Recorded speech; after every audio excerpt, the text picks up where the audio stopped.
Assalamualaikum warahmatullahi wabarakatuh. Selamat siang rekan-rekan Ah, sejawat yang saya hormati, para guru besar, senior, rekan-rekan sejawat yang ada di seluruh Indonesia yang pada siang hari ini mengikuti acara Jakarta Diabetes Meeting 2021. Kita masuk kepada sesi berikutnya, yaitu Pre-Lunch Symposium 1 dengan judul Early Treatment of Pre-Diabetes in Daily Practice. Pada sesi siang hari ini akan dibawakan oleh Prof. Sarwono. Selamat siang, Prof. Selamat siang.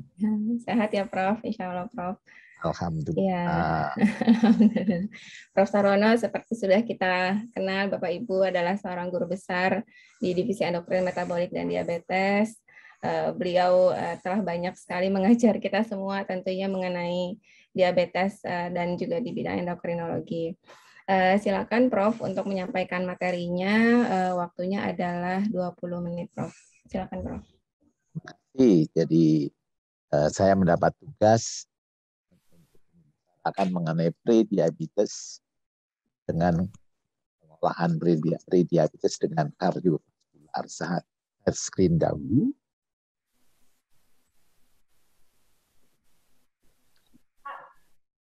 Oke, jadi mendapat tugas untuk pre-diabetes dan manajemen kardiovaskular risiko. Dalam beberapa menit ke depan, saya akan membicarakan mengenai hal diabetes, kemudian yang selanjutnya. Kita tahu bahwa Prof, mohon izin, Prof. Belum di slide show, Prof. belum di slideshow, ya, Iya, betul, Prof. betul. Ya, oke. Ya, terima kasih, Prof.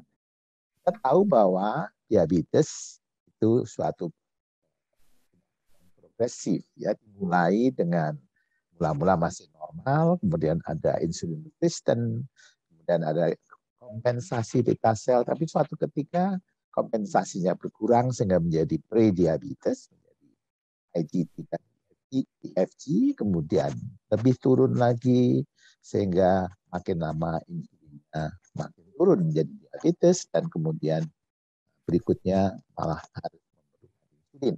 Nah, samping itu juga terjadi berbagai komplikasi mikro maupun makro, dan yang makro itu sudah dari sebelum diabetes, sebelum pre-diabetes bahkan sudah ada komplikasi makro atau mikro. Kita tahu juga bahwa kalau sudah ada komplikasi, cost yang kita harus keluarkan lebih besar. Karena itu kita selalu harus mencoba memulai dengan sebelum ada komplikasi. Nah, kita tahu di sini bahwa untuk prediabetes itu juga sudah memberikan kematian ataupun kardiovaskular event yang lebih besar dari normal. Baik itu adalah fasting glucose, IFG, impaired fasting glucose, ataupun impaired glucose tolerance. Apalagi kalau di dan itu terjadi pada baik laki ataupun wanita, ini yang normal, ya, survival rate-nya segini, tapi kemudian kalau sudah lebih tinggi lagi, isolated fasting lebih turun lagi, dan kemudian apalagi kalau sudah diabetesnya tidak terkendali. Jadi tentu kita harus kerja atau berawal sedang mungkin. Ya. Kita tahu di sini bahwa kalau gula darah normal itu bisa berkembang tetap normal, bisa saja, tapi bisa saja normal kemudian menjadi langsung diabetes juga bisa. Ada yang impaired, ya, bisa kemudian tetap impaired baru kemudian diabetes, atau bisa juga dari impaired langsung menjadi diabetes. Jadi pada perkembangannya di sini tentu kita harus mulai prevention dari yang awal.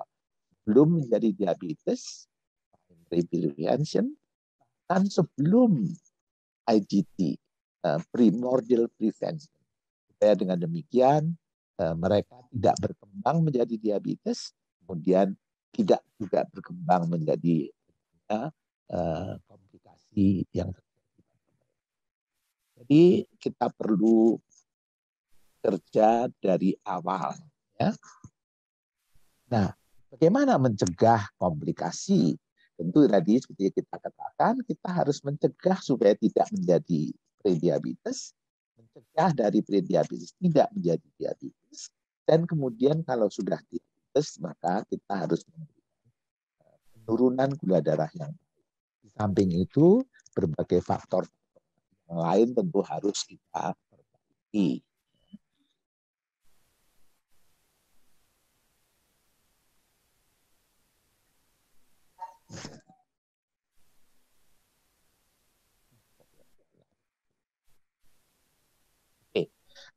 Data di Riskostas kita dapatkan prevalensi diabetes ini 2013, 2018 ada juga ya. Tapi kita lihat bahwa prevalensi IGT dan gula darah puasa terganggu itu jauh lebih besar dari diabetes. Sehingga semua itu harus dicegah dan dikerjakan sejak prediabetes. Nah, tentu dalam hal ini pencegahan kita harus tahu bagaimana terjadinya diabetes komplikasi. Ya. Harus tahu bagaimana terjadinya komplikasi, harus mengenal faktor-faktor risiko, kemudian mendevelop suatu strategi yang efektif untuk memperbaiki berbagai hal itu. Nah, kita tahu bahwa hyperglycemia dapat menyebabkan oxidative stress dan melalui berbagai mekanisme pathway, PKC pathway, hexosamin pathway, dan yang paling terkenal dengan advanced glycation end product pathway. Oxidative stress ini pada gilirannya menyebabkan berbagai kelainan biomolekular ya, yang kemudian menyebabkan terjadinya vascular complication. Itu dari hiperglikemia ke vascular complication. Faktor lain banyak di samping diabetes. Ya, ada kolesterol, blood pressure, ada smoking, semua juga bisa menyebabkan oxidative stress dan endothelial dysfunction yang kemudian juga melalui berbagai kelainan biomolekular, thrombosis, inflamasi, vasoconstriction, remodeling bisa menyebabkan terjadinya vascular complication. Jadi kita harus memperbaiki berbagai hal yang menyebabkan terjadinya vascular complication ya. Jadi konsep yang lama vascular complication itu ada traditional factors, tapi kemudian dengan berkembangnya ilmu ada adiposity dysfunction yang kemudian menyebabkan berbagai kelainan yang kita sebut non-traditional risk factors ya, yang semuanya juga menyebabkan cardiovascular disease. Ya. Jadi yang sekarang faktor mekanisme yang sekarang dianut ada faktor genetik dan faktor environmental menyebabkan terjadinya obesitas, insulin resistant, dan insulin resistant ini menyebabkan berbagai kelainan, hyperglycemia, dyslipidemia, hypertension, ya, yang ini merupakan faktor risiko klasik, ditambah berbagai kelainan, faktor risiko yang kemudian semuanya menyebabkan terjadinya aterosklerosis. Nah, berbagai faktor itu sendiri-sendiri memberikan risiko yang ya, tapi kalau bersama-sama maka risikonya menjadi lebih besar. 2 kali, 3 kali, 4 kali. Kalau 5 faktor, maka faktor risikonya, odds ratio-nya menjadi jauh lebih tinggi. Nah, karena itu ada yang menghitung risikonya dengan memakai risk engine. Engine ada yang berdasarkan Woody Framingham, tinggal memasukkan dan akan mendapatkan risiko kejadian kardiovaskular dalam 10 tahun yang mendatang. Untuk yang diabetes ada risk engine yang berdasarkan UKPDS ya, dengan memasukkan berbagai variabel, ada umur, ada relation diabetes, adanya ethnicity, smoking dan sebagainya, dan dengan risk engine tersebut akan mendapatkan risiko terjadinya cardiovascular disease, fatal coronary heart disease, stroke dan sebagainya kita bisa mendapatkan. Untuk Indonesia kita belum punya, tapi kalau memang ada tentu akan menjadi lebih baik. Nah, itu tadi mengenai patomekanisme, kemudian mengenai cardiovascular risk. Risk yang bermacam-macam itu dimasukkan menjadi suatu konsep yang disebut metabolic syndrome. Kita tahu Riven tahun 1988 menemukan atau mendapatkan suatu sindrom yang dia sebut sindrom X, ya. Jadi pada orang-orang yang ada hiperinsulinemia, maka akan banyak didapatkan bersama-sama 4, diabetes, obesity, hypertension, dan hyper-TG, ya, yang semuanya menyebabkan kematian yang lebih tinggi sehingga disebut deadly quartet. Memang 4 faktor yang contribute pada kardiovaskular kematian globally adalah 4 yang tadi, ya, metabolic faktor, kolesterol, obesitas, kemudian gula darah, dan tekanan darah. Jadi ada istilah metabolic syndrome, sindrom metabolik. Ya. Tapi kemudian banyak faktor risiko lain di samping itu yang juga berpengaruh, sehingga namanya berkembang plurimetabolic syndrome, yang bilang cardiometabolic syndrome, dan belakangan disebut cardiometabolic. Kalau begitu, nah, kriteria untuk metabolic syndrome macam-macam. WHO mengeluarkan kriteria sendiri. European Study Group on Insulin Resistance juga mengeluarkan satu kriteria tersendiri yang tidak sama, ya. Ini di sini pakai resistant atau fasting blood glucose, di sini harus ada insulin resistant. NCEP Amerika beda lagi, ya. Dan kemudian yang terakhir IDF pakai kriteria yang sedikit berbeda di sini, untuk menyatakan insulin resistant dipakai central obesity, dan kemudian ditambah 2 atau lebih kelainan, gula, blood pressure, dan triglyceride serta HDL. Nah, memang pandangan itu berbeda karena memandang dari sudut patofisiologi dan yang lain memandang dari clinical epidemiological. Ini namanya metabolic syndrome. Sini lebih senang memakai namanya insulin resistant syndrome karena dapat memberikan conceptual framework untuk mengerti kelainan-kelainan yang bersama. Ini lebih didukung oleh orang-orang endokrinologi, ya, AACE, ya, dan dasarnya lebih basic science. Sedangkan yang di sini lebih didukung oleh kelompok-kelompok yang praktis untuk mendapatkan clinical diagnosis, ya, untuk dapat menggolongkan pasien. Ini lipidologis. Ini yang terakhir yang tahun 2005 dari dari IDF, ya, ada central obesity dan beberapa kelainan. Metabolic syndrome sendiri tidak terkenal lagi sebagai suatu sindrom, tetapi biasa kita sebut cardiometabolic risk. Semua sependapat. Tapi mengenai kriteria diagnostiknya tidak semua sama. Jadi, konsepnya ya, tetapi kriteria diagnostiknya tidak. Kita tahu juga bahwa dengan adanya metabolic syndrome, maka terjadinya risiko kardiovaskular lebih tinggi daripada yang non-metabolic syndrome. Baik terjadinya coronary heart disease maupun cardiovascular disease.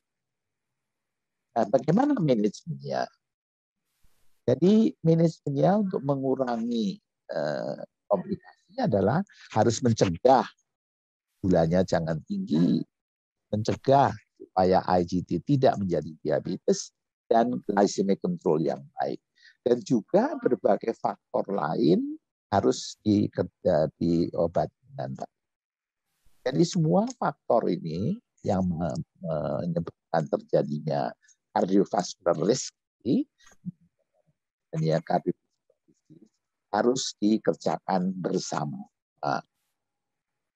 Nah, ada bukti bahwa dengan memperbaiki bersama-sama dari steno 2, jadi multifaktorial intervention dapat menurunkan kardiovaskular disease pada pasien dengan diabetes yang dengan conventional treatment, tapi dengan intensive treatment maka terjadi pengurangan kardiovaskular. Nah, jadi strategi kita untuk menurunkan kardiovaskular complication pada diabetes dan juga pada pre-diabetes pada hipertensi ini adalah kita mulai dengan lifestyle modification. Pasien harus dianjurkan untuk badan yang baik, exercise dan makan yang baik. Dan sudah itu berbagai faktor yang ada, diabetes, hipertensi, kolesterol dan sebagainya itu harus diturunkan atau diperbaiki dengan obat-obat. Nah, untuk diabetesnya, untuk hiperglikemianya, mulai juga dengan therapeutic lifestyle dan obat-obat. Ini beberapa obat yang biasa digunakan, ya, tapi yang banyak dipakai sampai sekarang banyak adalah metformin. Nah, kita harus mulai dari awal karena pada waktu masih pre-diabetes itu sebetulnya insulinnya sudah berkurang. Jadi jangan menunggu sudah diabetes, ini sudah tidak terjadi, tapi kita harus mulai dari pre-diabetes untuk mencegah berbagai komplikasi. Nah, banyak studi ada DPP yang membandingkan metformin standar dan lifestyle, ada juga Pink Study, Stop NIDDM dengan Arbus dan sebagainya, yang memberikan hasil yang positif untuk menurunkan terjadinya diabetes dari IGT. Metformin banyak sekali di diabetes prevention program, diteruskan sampai 15 tahun, ada lagi Indian Diabetes Prevention Program, dan beberapa studi-studi baru, studi yang recent, yang juga menunjukkan bahwa metformin dapat mencegah diabetes. Nah, ini yang DPP4 program, yang Diabetes Prevention Program, before, ini dalam 5 tahun, maka dapat menurunkan, metformin juga dapat, lifestyle menurunkan lebih baik. Lifestyle yang intensif, 50% mencegah diabetes, dan metformin 31%. Tapi setelah diteruskan dengan observational study 15 tahun kemudian, maka hasilnya tidak sebaik waktu 5 tahun. Nah, kalau kita penelitian ini ketat, itu ketat, tapi tetap kelompok metformin menurunkan lebih lifestyle, intensive lifestyle menurunkan lebih baik dari metformin. Tapi dari DPP4 observation study kita dapat metformin lebih baik dalam severity atau mendapatkan severity ataupun adanya coronary calcification. Jadi ini placebo, ini lifestyle, ini metformin. Dan juga mengenai adanya calcification. Dari DPP4 juga kita dapatkan bahwa metformin ini efeknya akan lebih baik pada usia muda, akan lebih baik pada yang fasting blood glucose-nya tinggi, dan lebih baik pada orang yang gemuk dibanding dengan yang kurus dibandingkan tua. Karena itu, atau kita lihat juga bahwa metformin dibanding dengan lifestyle dan placebo, salahnya adalah cost-nya, kalau lifetime cost-nya tidak sama ya, tapi mengenai cost dibandingkan dengan placebo, yang lifestyle lebih murah dibandingkan metformin, dan cost secara keseluruhan juga lifestyle dibandingkan metformin agak lebih mahal. Jadi kalau misalnya memakai kan, kalau mestinya terus-menerus juga, cost juga perlu diperhitungkan. Nah, anjuran yang kita kerjakan untuk hiperglikemia, kita selalu early detection, berbagai hal harus kita cari. Kita selalu memulai dengan lifestyle modification, dan kemudian kalau tidak bermanfaat, kita dipakai therapy. Di sini lifestyle modification dengan medical nutrition therapy, physical activity, dan berat badan yang harus. Nah, kalau tidak bermanfaat atau misalnya hal tertentu, ya bisa pharmacological therapy, tapi ini belum direkomendasikan secara umum. Metformin bisa dianjurkan untuk yang lebih muda atau lebih obes. Kemudian selalu dilakukan monitoring untuk berbagai hal, blood glucose, blood pressure, kimia, dan lifestyle-nya untuk mendapatkan. Ini kelihatan sekali bahwa peran daripada tugas primary care sangat jelas. Nah, untuk konsensus prediabetes di Indonesia yang baru, ini mulai dengan lifestyle modification, dan kemudian bisa jika gaya hidup tidak efektif, maka bisa dipakai baik metformin, atau kadang-kadang akarbus juga bisa, tetapi akarbus keluhan CITEC lebih ya, yang lain-lain tentu cost-nya ya bisa saja pakai GLP-1 agonis, tetapi kan cost-nya sangat besar. Untuk gula yang dianjurkan tetap tadi algoritma metformin tetap menjadi suatu primary atau pilihan pertama, dan kemudian bisa dilanjutkan dengan berbagai obat, cara berbagai kombinasi seperti yang tadi sudah dikemukakan baik Ana maupun dokter Vicky dan dokter Budiman. Nah, jadi tadi strategi untuk menurunkan diabetes, ya, menurunkan komplikasi diabetes. Tadi samping mencegah dari IGT menjadi diabetes juga kemudian agresif treatment dari berbagai faktor risiko. Jadi baik antihipertensi, lipid maupun juga diberikan perlu juga antidiabetik. Nah, untuk kolesterol kita mulai juga sama dengan lifestyle, dan 6 minggu kalau belum mencapai target maka bisa diberikan obat untuk menurunkan kolesterol. Kalau belum baik juga 6 bulan, 6 minggu bisa dikombinasi obat untuk kolesterol. Dan kemudian perlu monitor yang baik terus. Nah, untuk diabetes, target LDL-nya adalah 100 mg per liter. Bahkan untuk yang sudah ASHD, targetnya bisa lebih rendah sampai 10 mg per liter. Kalau ada berbagai hal, multiple major risk factors, severe poor control risk factor, dan ada multiple risk. Ini targetnya 70. Untuk hipertensi, untuk diabetes targetnya 130 per 40, umum targetnya 110/10, juga mulai dari lifestyle modification. Kalau tidak bermanfaat, maka bisa ditambah obat mana saja. ACE inhibitor, bisa CCB, dan sebagainya, satu macam. Dan kalau 1-2 bulan pun tercapai, maka bisa tambah dosisnya, tukar dengan antihipertensi yang lain, bisa juga ditambah. Itu untuk hipertensinya.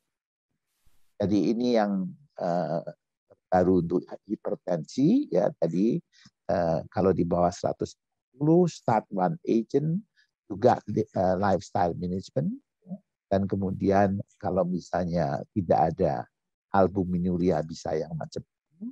Tapi kalau ada albuminuria dianjurkan mulainya memakai ACE inhibitor ataupun ARB. Ini sama prinsipnya sama dengan yang tadi. Ini batasan-batasan hipertensi. Nah, bagaimana obesitas? Juga mulai dengan lifestyle modification. 3-6 bulan belum mencapai sasaran, baik ya, pengurangan. Kalau tidak ada weight loss, maka bisa mulai dengan obat-obat obesitas. Tapi kalau misalnya ada penurunan yang cukup, nggak usah sampai langsing ya, dengan cukup sampai 6 kilogram ya, maka diteruskan dengan lifestyle modification. Kadang-kadang perlu intensive drug therapy ataupun very low calorie diet, ini di bawah 100 banyak, ataupun mungkin surgery. Nah, penurunan yang hanya 5-10% itu sudah dapat memberikan manfaat yang baik. Jadi tidak harus sampai berat. Nah, semua harus dikerjakan dengan comprehensive approach. Tahu ada peran masyarakat, ada peran kesehatan, ya, dan di tengah-tengahnya ini klinik kita ini banyak sekali yang berperan untuk ada pemerintah, ada institusi, ada asosiasi NGO, semua berperan ya. Di sini pada waktu masih pencegahan ini total population masih prediabetes ini umum sekali ya. Di sini di klinik ini adalah yang berperan ada lebih banyak primary care, dan kalau sudah di rumah sakit ini tentu dokter olah dilanjut berperan. Ini contoh bagaimana WHO dengan Departemen Kesehatan berperan pada pencegahan ya. Tahun 2003-2005 ada penelitian, ada large scale detection program 2011, dan sampai sekarang kita masih punya continuing diabetes prevention program di Bogor. Kita punya primary healthcare education bersama. Kita juga pemerintah punya BPJS untuk mengelola hal tersebut. Ini hal-hal yang sudah kita awareness ya. Ini dari tahunnya di kesehatan zaman saya masih muda nih masih ya. Kemudian ada edukasi ataupun training untuk dokter, untuk perawat, untuk diabetes, ini untuk pasien, untuk penyandang diabetes, pasien populasi, ya. Semua harus kita kerjakan. Strategi pencegahan primer sangat. Perubahan gaya hidup ke arah pola hidup sehat juga dan harus dikerjakan. Diabetes, anemia, hipertensi, dan keturunan serta faktor lain resistensi insulin.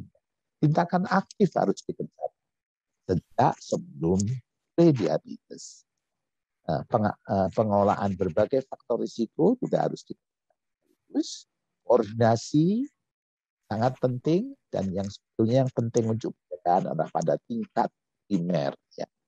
Sama antar institusi profesi terkait penting untuk menanggulangi hal ini. Sekian, terima kasih. Mudah-mudahan bermanfaat untuk kita. Silakan Dr. Wafa. Baik, terima kasih Prof. Sarwono atas materinya ya Prof mengenai prediabetes and cardiovascular risk management. Kepada peserta dipersilakan untuk menyampaikan pertanyaan di kolom chat yang nanti akan kita bahas, di kolom Q&A. Nanti akan kita bahas bersama setelah presentasi saya setelah ini, yaitu mengenai drug delivery. Baik, izin Prof dan Dokter saya menyampaikan presentasi pada siang hari ini.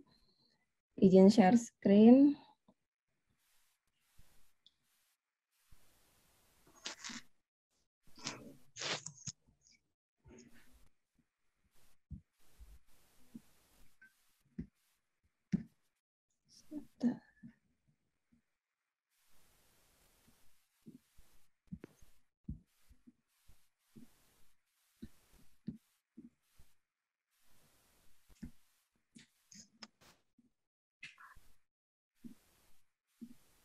Ya. Baik, terima kasih Prof. dan Dokter. Pada siang hari ini saya mendapatkan tugas untuk membawakan mengenai topik drug delivery technology help type 2 diabetes mellitus patient. Ini adalah disclosure saya, ini adalah outlines yang akan saya bawakan. Memang pada slide ini ada beberapa slide yang tadi sudah disampaikan oleh Prof. Tidak akan saya ulang lagi, jadi akan saya sampaikan review saja sekilas. Bapak Ibu sekalian yang saya hormati, seperti tadi telah Prof sampaikan juga bahwa memang diabetes mellitus tipe 2 adalah suatu penyakit yang progresif dan kondisinya akan terus menurun sepanjang waktu seiring dengan adanya penurunan dari fungsi sel beta yang berlangsung secara progresif. Kita ketahui bahwa capaian HbA1c itu berhubungan dengan adanya kontrol atau outcome dari komplikasi, baik itu makro ataupun mikrovaskular. Tadi Prof juga sudah menyampaikan, baik pada kondisi prediabetes maupun sudah masuk kepada diabetes, tentu intervensi lifestyle ini memegang peranan penting. Namun sebagian besar pasien akhirnya juga membutuhkan terapi farmakologis karena memang terkait dengan data bahwa adanya penurunan fungsi sel beta yang berlangsung secara bertahap dan kontinu. Dan sebagian besar pasien akhirnya juga membutuhkan terapi kombinasi, baik itu 2 atau lebih obat anti hyperglikemik, yang tentunya ini bertujuan untuk mengadres patofisiologi yang berbeda dari kondisi diabetes mellitus. Ini adalah skema apakah kita memang pendekatannya dalam memberikan terapi pada pasien, apakah akan memberikan terapi secara konservatif atau proaktif. Bapak Ibu dapat lihat di sini, yang sebelah kiri adalah pola pemberian terapi secara konvensional ya atau konservatif, yang sebelah kanan adalah model pemberian yang lebih proaktif. Dan kita lihat di sini dengan konsep bahwa memang penurunan sel beta itu terjadi secara kontinu, maka terapi yang bertujuan untuk mencapai kendali glikemik sedini mungkin dengan lebih baik, tentu ini akan memberikan outcome luaran yang lebih baik pada pasien, terutama dalam kondisi terutama terkait dengan komplikasi kardiovaskular. Bapak Ibu dapat lihat di sini bahwa memang bila kita berikan terapi kombinasi kepada pasien seawal mungkin, tentunya ini akan kita bisa memberikan terapi pada seawal mungkin supaya progressive declining pada sel beta pankreas itu bisa kita treatment sebelum terjadinya komplikasi kardiovaskular yang lebih berat. Ini adalah skema dari studi dari UKPDS yang Bapak Ibu dapat lihat bahwa ini yang sebelah kiri adalah perbandingan antara pasien yang diberikan terapi yang intensif dibandingkan dengan pasien yang diberikan terapi konvensional. Pada pengamatan selama 20 tahun, ya didapatkan memang adanya penurunan ini endpoint related dengan diabetes, kemudian penurunan dari terdapat event dari komplikasi mikrovaskular, ini yang biru, dan yang biru abu-abu ini adalah adanya komplikasi dari makrovaskular. Kemudian setelah 20 tahun diberikan intensif treatment tersebut, di mana kelompok yang diberikan intensif ini memiliki outcome yang lebih baik, kemudian terapi intensif itu di stop dan dievaluasi 10 tahun kemudian, ini pada 30 tahun kemudian, ini pada tahun 2007 ini didapatkan bahwa kelompok yang sebelumnya mendapatkan terapi intensif seawal mungkin saat terdiagnosis itu ternyata memiliki outcome luaran ya mikrovascular disease maupun myocardial infarction yang lebih baik dibandingkan dengan pasien yang sebelumnya dapat konvensional treatment. Artinya memang terapi yang agresif seawal mungkin untuk mencapai kendali glikemik yang lebih baik seawal mungkin itu memiliki efek yang jangka panjang atau kita kenal dengan legacy effect, terutama terkait dengan outcome pasien. Ya, dapat dilihat di sini bahwa penurunan mortalitas ya, kemudian komplikasi myocardial infarction, stroke, maupun peripheral vascular disease, microvascular disease ini lebih baik pada pasien-pasien yang mendapatkan terapi intensif pada awal diagnosis dibandingkan dengan pasien yang mendapatkan model terapi konvensional. Namun Bapak Ibu, kita seringkali menemui halangan ya dalam mencapai glycemic control. Baik itu memang dari sistem pelayanan kesehatan sendiri maupun dari sisi tenaga kesehatan ataupun dari pasien. Beberapa yang saya highlight di sini memang kalau kita lihat pasien ya, apa sih yang dialami oleh pasien untuk kendala apa yang dialami oleh pasien sehingga memang glycemic control itu walaupun kita inginnya lebih awal tercapai tapi kok sulit gitu dicapai misalnya seawal mungkin.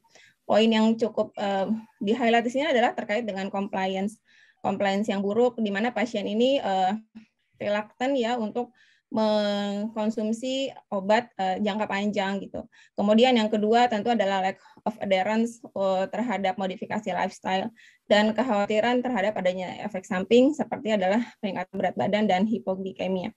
Dan ini skema yang lain juga bahwa kalau kita berikan ingin kita berikan terapi baik itu inisiasi ya terapi, tentu ada beberapa faktor yang mempengaruhi adherence tadi. Adherence faktor utama pada pasien, faktor yang berpengaruh terhadap adherence dan kontinuitas atau persisten dari pasien. Kalau terkait dengan obat yang kita berikan itu adalah diantaranya adalah memang tentang benefitnya ya, kemudian side effect-nya ya, kemudian seberapa kompleks regimennya itu dan juga tentang biaya. Dan yang poin terakhir ini tentang biaya memang hal yang sangat penting saya kira di negara kita yang perlu kita perhatikan. Ya, memang paparan yang tadi saya sampaikan di atas ini saya kira ini cukup penting karena di negara kita dalam kita berikan terapi kepada seorang pasien diabetes kita perlu melihat secara holistik gitu, tidak hanya kita berikan obat tapi kita perlu perhatikan juga bagaimana respon pasien, kemudian penerimaan pasien, kapabilitas pasien dalam menjalankan terapi terutama terkait dengan hal-hal yang sifatnya individual seperti ini. Dan Bapak Ibu sekalian tentu adanya adherence yang kurang baik ini tentu akan memberikan luaran kesehatan yang juga buruk.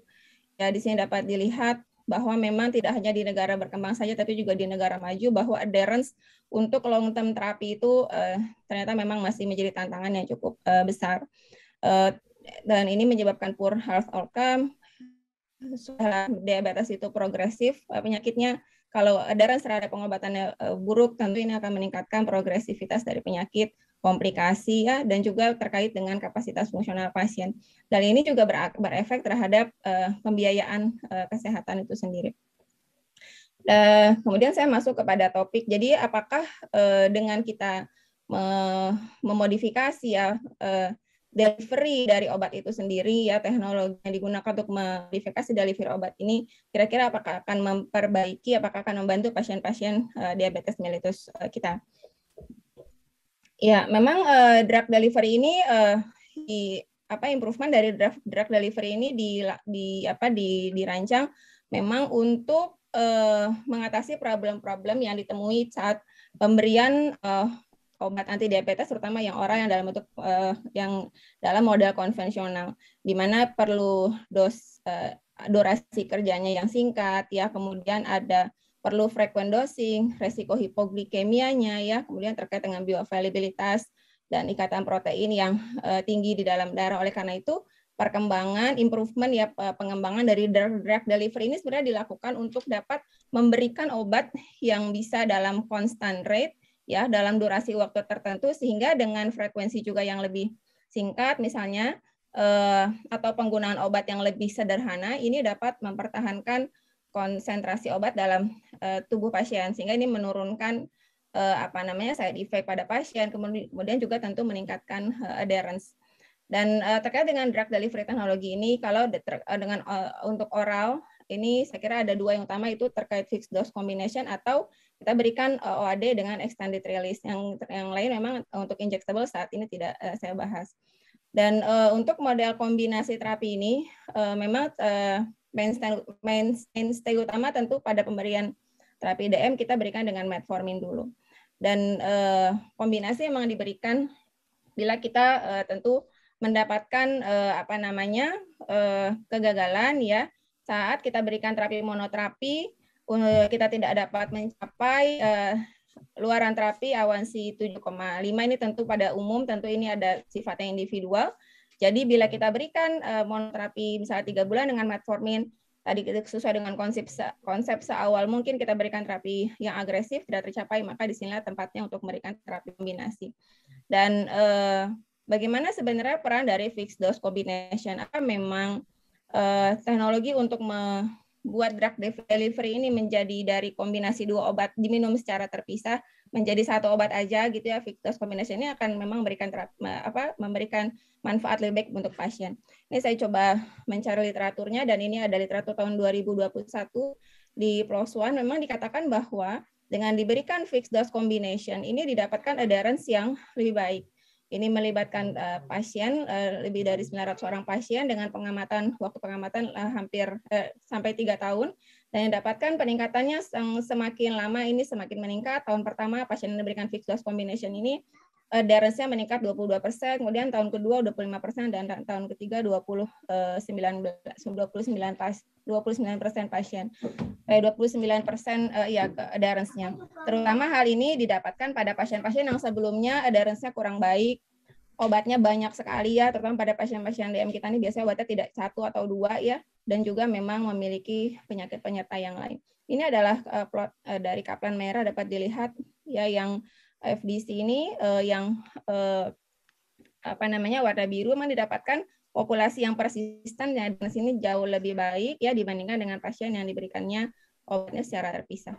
Dan tentu hal ini juga memberikan benefit dari sisi biaya. Bapak Ibu dapat lihat sini ini yang baris paling pertama ini yang diberikan pil kombinasi dan yang kedua dan ketiga adalah lepasan. Untuk cost-nya juga lebih hemat. Dan ini adalah literatur yang lain. Sebenarnya bagaimana efeknya FDC itu hanya sekedar adherence saja atau memang ada luaran lebih gitu kepada pasien. Dan ternyata memang Bapak Ibu adanya adherence yang lebih baik ini juga tentu memberikan efek kejadian rawat inap, risiko rawat inap yang lebih rendah gitu pada kelompok-kelompok yang diberikan FDC ini dibandingkan dengan yang diberikan obat berikan terapinya bukan FDC kombinasi, bukan dalam bentuk FDC. Dan juga angka kunjungan gawat darurat juga lebih rendah dan terkait juga dengan cost yang juga lebih hemat.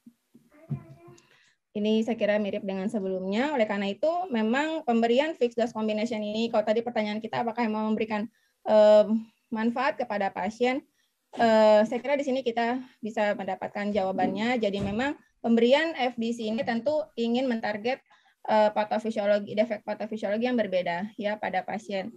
Dan FDC ini menunjukkan tolerabilitas yang comparable dibandingkan dengan pemberian lepasan atau co-administered istilahnya, co-administered combination therapy. Safety-nya tadi sudah dilihat, tolerability-nya juga adherence-nya tentu lebih baik.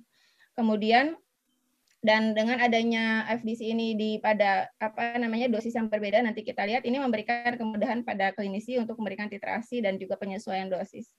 Ya ini ada FDC metformin dikombinasi dengan berbagai OAD yang lainnya. Bapak Ibu dapat lihat di sini. Di antaranya tentu adalah FDC metformin dengan sulfonylurea, FDC metformin di PP4, metformin TZD yang yang banyak tersedia di negara kita seperti misalnya FDC metformin ICU, FDC metformin di PP4. Ini pemberian metforminnya yang dalam bentuk XR ya, kalau yang tadi dalam bentuk metformin immediate release, ini adalah metformin XR dikombinasi dengan beberapa obat yang lainnya juga. Dan ternyata memang studi tentang capaian A1C-nya pada berbagai kombinasi tadi, apakah metformin dengan TZD, metformin dengan ICU, metformin di PP4, metformin SGLT2. Kalau kita lihat di sini capaian A1C-nya memang favors terhadap obat-obat yang mengkombinasi metformin dengan kombinasinya dibandingkan metformin tunggal, dan kita lihat hampir sama semuanya ya, metformin dengan kombinasi obat manapun, TZD, ICU, DPP4 atau SGLT2 inhibitors. Dan memang ada tinjauan lain terkait dengan hypoglycemic.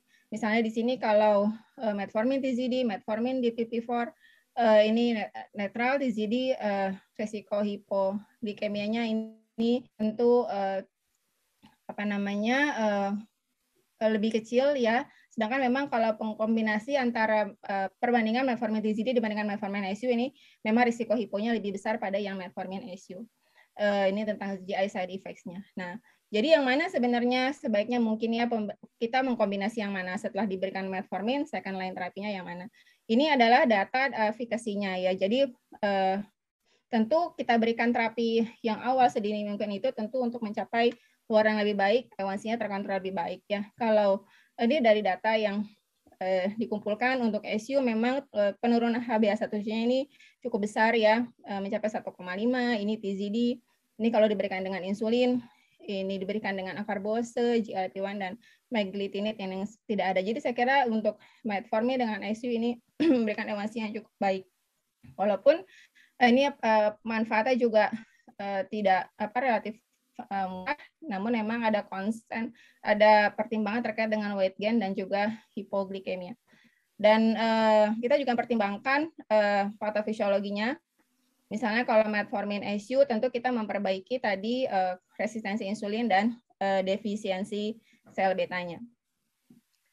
Ya, yang mana yang akhirnya kita pilih tentu ini adalah efikasinya lagi untuk glycemic control dan safety-nya untuk resiko hipoglikemia, dan pertimbangannya tentu kembali lagi individualisasi kepada pasien. Ini saya ingin meng-highlight bagaimana sebenarnya tempatnya dari FDC sulfonylurea pada pasien diabetes di Asia. Ada suatu studi yang review yang cukup baik terkait dengan hal ini. Jadi memang beberapa hal yang perlu dipertimbangkan terkait dengan affordabilitas ya. Jadi biaya nih balik lagi memang untuk terutama untuk di negara kita ini perlu dipertimbangkan sebagai pertimbangan yang utama karena obatnya tentu ini perlu jangka panjang. Kemudian yang kedua juga terkait dengan glycemic efikasinya. Tadi kita sudah lihat bagaimana efikasi dari SU tersendiri dibandingkan dengan obat-obat anti-hiperglikemik yang lain. Kemudian terkait dengan adherence dan profil pasien Asia sendiri. Ada satu studi ini sudah cukup lama, tahun 2011, dikatakan bahwa pasien-pasien diabetes di Asia ini memiliki profil patogenetik mekanisme tertentu yang berbeda dengan profil Eropa, di mana memang defek yang lebih serius ini di sekresi insulin, sehingga karakteristiknya ini adalah tingginya postprandial blood glucose, dan juga terlihat bahwa pasien diabetes di Asia ini mengalami DM tipe 2 ini, frank diabetesnya pada BMI yang lebih rendah gitu dibandingkan dengan pasien-pasien di Eropa. 1-2 dekade lebih cepat ya dibandingkan dengan Eropa, dan ada heritability factor riwayat keturunan, sehingga memang dicurigai adanya suatu genetic susceptibility. Namun yang uniknya juga pasien-pasien DM di negara kita ini memiliki proporsi obesitas sentral juga yang lebih besar. Oleh karena itu di sini sepertinya memang tepat untuk kombinasi metformin ya, first line OAD metformin, dan kemudian dikombinasi apakah itu dengan insulin secretagogue atau alpha glucosidase inhibitor. Namun memang perlu ada beberapa hal yang dipertimbangkan, misalnya untuk usia, kemudian pada kondisi gangguan fungsi ginjal. Ya ini hal-hal yang perlu diperhatikan, misalnya pada pasien yang kita berikan SU, kita perlu berikan dengan dosis rendah dulu, kemudian dititrasi bertahap ya. Kemudian untuk terkait dengan resiko hipoglikemia kita perlu berikan edukasi yang cukup baik. Kemudian lifestyle tentang pola makan ya. Kemudian untuk menghindari efek samping peningkatan berat badan, tentu ini perlu dilakukan pengukuran berkala dan lifestyle-nya juga harus baik. Ini adalah studi-studi yang memang dilihat bahwa kombinasi antara SU dengan metformin ini memberikan perbaikan A1C yang lebih baik ya dibandingkan dengan metformin tunggal saja ya, dan juga ini ada rensa dan ini perbaikan glycemic outcome-nya. Baik, ini salah satu merek yang tersedianya ya untuk kombinasi antara metformin dengan SU. Ini yang terakhir adalah tentang bagaimana dengan extended release of drugs ya. Apakah memang pemberian obat yang diberikan secara extended release ini memang memberikan benefit lebih baik pada pasien-pasien DM kita. Saya mengutip salah satu systematic review yang cukup baru ini tahun 2021, memang dikatakan bahwa sebenarnya tidak ada perbedaan efikasi dan safety di antara kedua grup, apakah itu A1C, glukosa, kemudian side effects. Namun memang pasien-pasien yang ini adalah metformin di sini yang diambil contohnya, metformin extended release ini memberikan compliance yang lebih baik. Oleh karena itu sebagai summary bahwa memang kita perlu mencapai target goals yang lebih dini untuk mencegah mikro dan macrovascular complication, dan terdapat beberapa barrier untuk kita mencapai treatment goals yang ini harus kita address bersama dengan pasien tentu. Dan adanya pengembangan dari drug delivery ini dapat memberikan manfaat pada pasien-pasien diabetes mellitus kita, terutama terkait dengan glycemic control, efek samping yang lebih rendah, dan juga compliance yang lebih baik. Dan kombinasi FDC metformin SU ini telah digunakan selama bertahun-tahun ya, dengan efikasi dan safety profile yang cukup baik, dan tentu ada pertimbangan pada beberapa kasus tertentu. Dan FDC metformin glibenclamide ini juga memberikan glycemic control yang lebih baik dibandingkan monoterapi pada kedua obat tersebut. Terima kasih atas perhatiannya. Assalamualaikum warahmatullahi wabarakatuh.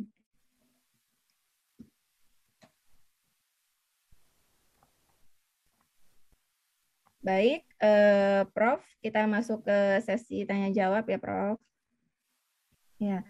Ini ada pertanyaan dari Dr. Agus Salim nih, Prof, untuk Prof. Sarwono. Maaf.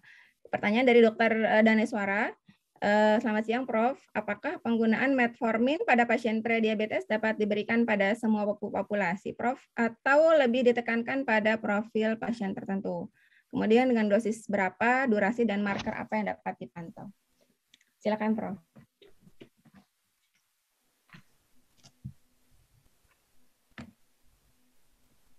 Prof, izin belum.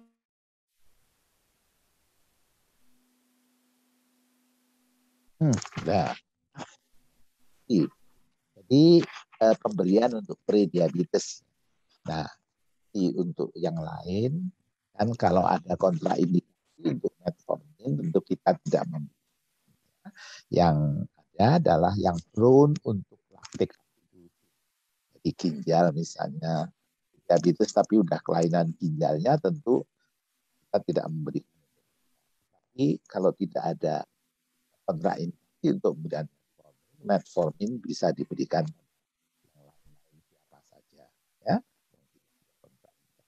Sebetulnya laktik asidosis itu saya mungkin ya, tapi dulu tuh pada waktu masih bukan pada metformin, tapi pada fenformin. Oke, kalau dianggap satu golongan maka tetap pakai laktik asidosis sebagai drone untuk laktik asidosis. Kemudian diberikan pada siapa saja, maksudnya siapa saja bisa, ya. Tapi tentu dari hasil-hasil studi tadi, sebetulnya intensive lifestyle modification, lifestyle hasilnya lebih bagus, lebih murah lagi. Jadi tentu tidak semua orang langsung dikasih metformin. Dan kemudian cost juga ya, kalau lifestyle kan costnya murah tuh. Tapi susahnya memang pendekatan lifestyle itu susah sekali, sehingga pada banyak orang perlu dipakai obat untuk mencegah diabetes tidak menjadi diabetes. Yang banyak dipakai memang metformin tadi, ya bisa 3 kali 500 juta. Dan pilihannya kalau tidak pada semua orang adalah yang hasilnya bagus. Pada anak yang muda, anak yang orang yang obes, dan yang blood glucose puasanya tinggi. Itu akan memberikan hasil yang lebih baik, yang kurang lebih setara dengan intensive lifestyle modification. Lebih tadi, yang muda, yang gemuk, yang blood glucose-nya. Saya kira itu jawaban untuk Dr. Daneswara.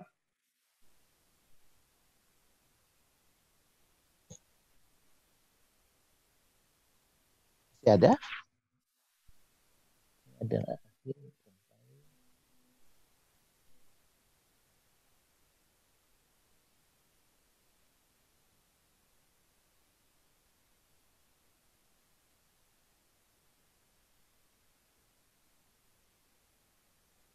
Yang pertanyaan berikutnya saya kira untuk Dr. Wafa tuh, mengenai extended release. Nah, Bapak. Ini pertanyaan dari Dr. Nadan Septian Suryanto. Dan extended release.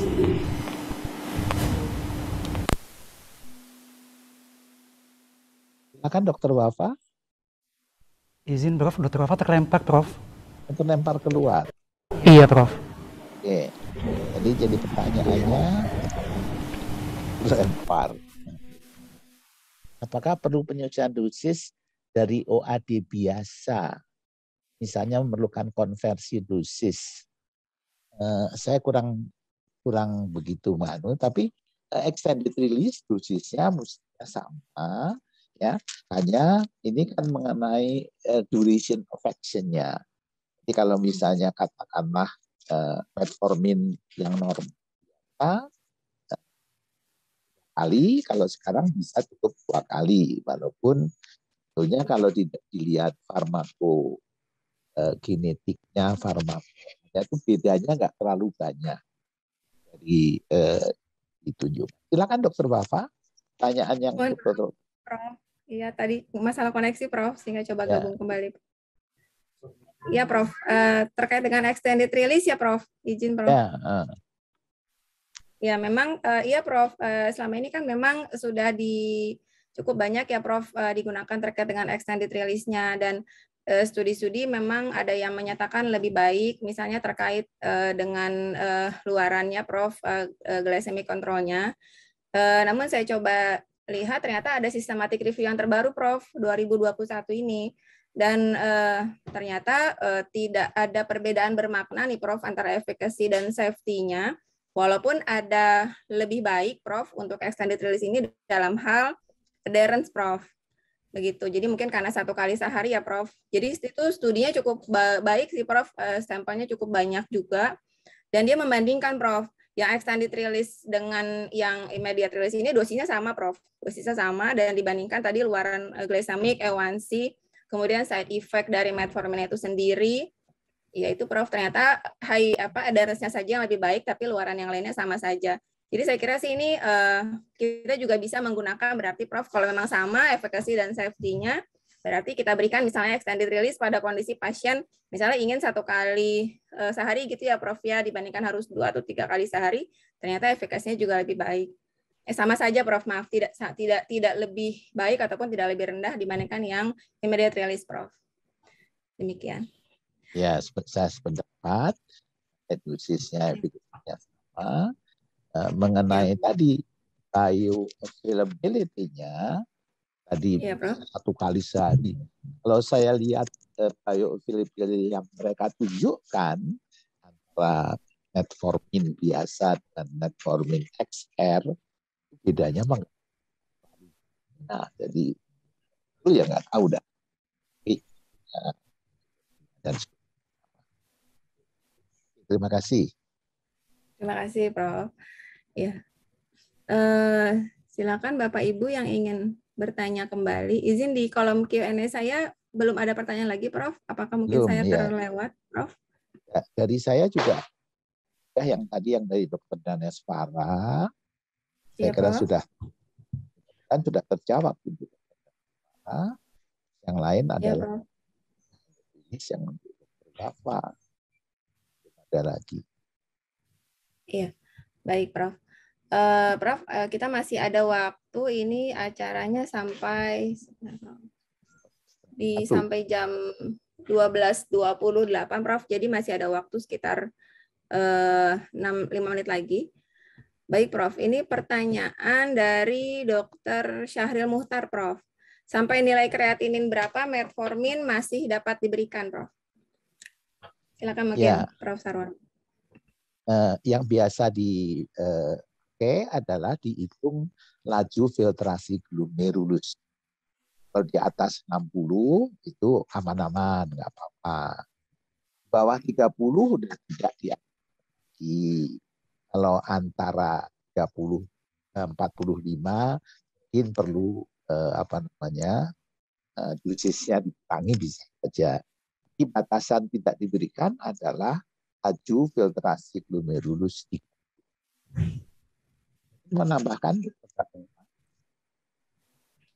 Iya, Prof. Jadi kalau metformin memang kan kalau inisiasi kita masih boleh berikan di atas 45 tadi ya, Prof. Ya. Ya, namun kalau kita berikan di bawah 30 tentu kita tidak boleh berikan untuk inisiasi. Namun kalau sudah dalam terapi metformin, kita masih bisa lanjutkan sampai IGFR-nya di atas 30 begitu ya, Prof ya, kurang lebih. Ya. Atau kreatininnya di atas 1,5. Iya. Baik, Prof. Mungkin sambil kita menunggu pertanyaan dari peserta, saya ingin bertanya nih, Prof, terkait dengan prediabetes dan komplikasi resiko kardiovaskular, Prof. Sebenarnya, Prof, terkait dengan obat-obatan, misalnya, Prof, yang bisa digunakan untuk pencegahan, misalnya resiko prediabetes menjadi prediabetes, Prof. Selain misalnya metformin, apakah ada obat yang lain, Prof, yang dapat digunakan ya, Prof? Ya. Usaha membuktikan bahwa suatu obat untuk mencegah diabetes menjadi diabetes itu udah lama. Karena kalau memang betul bisa mencegah, terbukti, kan pangsa pasarnya hebat sekali. Yang paling banyak dipakai dan terbuktikan adalah terus ada juga kardus, ada glinit, nanti glinit juga bisa. Tetapi hiponya lebih banyak. Kita pernah diteliti defisit, kita bisa, tapi hiponya lebih banyak. Kita pernah diteliti glargine, origin study, itu bisa mencegah dari prediabetes menjadi diabetes. Hanya 12%, lumayan 12%. Jadi tadi kalau lifestyle kan sampai 58, sampai 31 dari before. Origin study bisa 12%. Hiponya lebih banyak. Banyakkan efek samping hiponya lebih banyak. Jadi yang sampai sekarang masih seperti tadi di ini, metformin. Kardus bisa, tetap sampingnya suka lebih banyak. Jadi sekarang tidak terlalu pakai adalah metformin. Metformin samping untuk pencegahan, untuk lini pertama pengobatan diabetes. Ada lagi satu studi tapi off label di RSC itu pemberian metformin pada lansia justru dapat memperbaiki frailty-nya, off label. Ini ada pertanyaan dari Dr. Stephen Zulkifli, ya. Prediabetes dan obesitas, ya, yang tidak respons dengan modifikasi gaya hidup, ya, gimana dengan tambahan metformin dan stat. Ya, tentu untuk menurunkan berat badan, ya, orlistat, menurunkan kolesterol juga, ya bisa saja dipakai, ya. Tapi saya sih tidak terlalu punya pengalaman, ya. Metformin aja juga jadi dia adalah muda, obes, dan glukos namanya gula darah kuatnya lebih tinggi. Itu bermanfaat, lebih bermanfaat setara dengan intensive life. Kalau kemudian memang berat badan kan susah sekali menurunkan berat badan. Ya, tadi pada waktu algoritma tadi lifestyle, kemudian kalau lifestyle tidak bisa dengan obat-obat termasuk kan kalau misalnya dari sudut obesitas sampai misalnya obat-obat yang lain banyak obat-obat untuk obesitas itu belakangan setelah sekian tahun tidak memberikan efek samping sehingga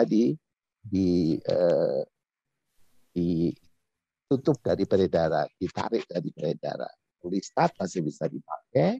Tapi kalau saya sendiri, kalau dengan diet yang baik saja, itu mestinya sudah cukup Pak orlistat.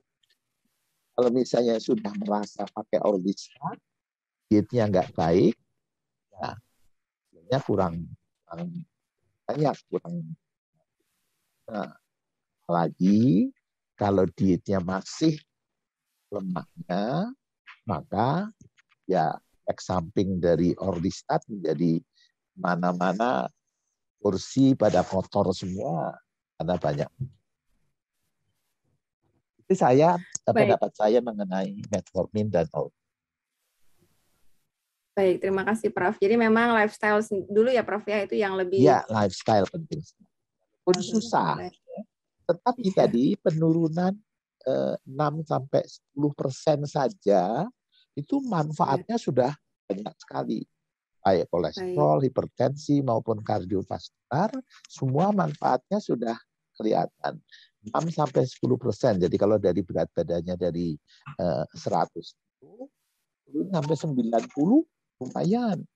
Jadi tidak usah sampai misalnya standarnya idealnya 60 gitu. Iya. Iya, baik, Prof. Jadi yang penting tetap usaha ya, Prof, untuk mencapai berat Ya, dan badan itu yang susah, itu ya. Itu terlalu benar. mudah. Baik, Prof. Prof, ada satu pertanyaan lagi dari Dokter Nurina ini, Prof. Ya, Jadi pada pasien dengan penderita PCOS, Prof, apakah dapat dikategorikan prediabetes dan apakah dapat diberikan metformin terus-menerus, Prof? ya, ya. Tadi untuk mencegah kan terus-menerus tuh Iya. IPP study itu 5 tahun sampai 15 tahun. Itu yang mengikuti kan terus sampai 15 tahun. PCOS adalah bukan untuk gulanya, tetapi untuk resistensi insulin. PCOS dasarnya adalah adanya resistensi insulin yang salah satu manifestasinya adalah jadi gula darah tinggi, jadi prediabetesnya. Tapi dasar kelainannya bukan hanya gulanya. Jadi walaupun gulanya tidak tinggi, bisa pada PCOS diberikan metformin untuk insulin. Yang baiknya dari metformin adalah tidak memberikan efek hipoglikemi. Jadi pada PCOS yang gula darahnya normal pun metformin ya oke-oke saja. Itu lama. Dan kalau hamil juga masih perlu diteruskan metforminnya. Ini lebih baik. Baik, Pak. Baik, terima kasih banyak, Prof. Jadi memang bukan untuk gulanya, tapi untuk insulin resistance-nya ya, Prof. Ya, Ini ya. mungkin masih ada satu pertanyaan terakhir ya, Prof. Dari Dr. Nandan Septian Suryanto, Prof. Bagaimana tata laksana bila muncul komplikasi gastrointestinal dari metformin, Prof? Apakah setelah gejala komplikasi hilang boleh dilanjut lagi atau perlu diubah ke terapi OAD lainnya, Prof? Ya, komplikasi kejadian keluhan GI tract kan walaupun tidak banyak, tapi bisa severe, bisa nggak enak ya. Nah, kalau terjadi komplikasi seperti itu, misalnya diare, diare, ya tentu tidak nanti kita teruskan lagi kalau sudah stop lalu masuk lagi metformin lagi. Itu kalau ada komplikasi ataupun efek samping seperti itu, yang individual kita tidak tahu persis kenapa kok ini efek sampingnya sampai katakanlah diare terus ya. Kalau cuma GI tract problem ringan barangkali nggak apa-apa, diberikanlah metforminnya sesudah kan bisa. Kalau efek sampingnya berat ya saya kira lebih baik tidak dipakai lagi dan untuk OAD-nya dipilihkan OAD yang lain. Baik, Prof. Terima kasih, Prof. Jadi memang tergantung kondisi GI tract juga ya, Prof. Saya juga pernah menemukan pasien yang ada GI effect ya, Prof. Seringkali ya kita berikan obat untuk GI, untuk gastrointestinal tetap nggak bisa memperbaiki sampai metforminnya di stop gitu ya, Prof. Jadi tergantung Ya, gradingnya saya. Iya. ada Baik, yang Prof. memang betul-betul yang diare sampai betul kelihatan, ya. Lagi juga begitu lagi. Ya, Ya. Baik, Prof. Saya kira sudah tidak ada pertanyaan lagi nih, Prof. Dan waktunya juga sudah pas. Baik, Prof. Sarono. Saya kira saya perlu mengakhiri ya Prof. Mungkin kita akhiri sesi siang hari ini. Izin menyimpulkan Prof. Jadi Bapak Ibu, Prof. Dokter yang saya hormati, pada sesi ini kita telah sama-sama berdiskusi seperti tadi disampaikan Prof. juga bahwa prediabetes itu adalah suatu kontinum untuk nantinya terjadi diabetes. Sebagian akan menjadi diabetes bila memang tidak ditata laksana dengan baik. Dan concern kita sebagai tenaga kesehatan pada pasien-pasien prediabetes ini sangatlah penting untuk menurunkan resiko komplikasi makro dan mikrovaskular tentu pada pasien.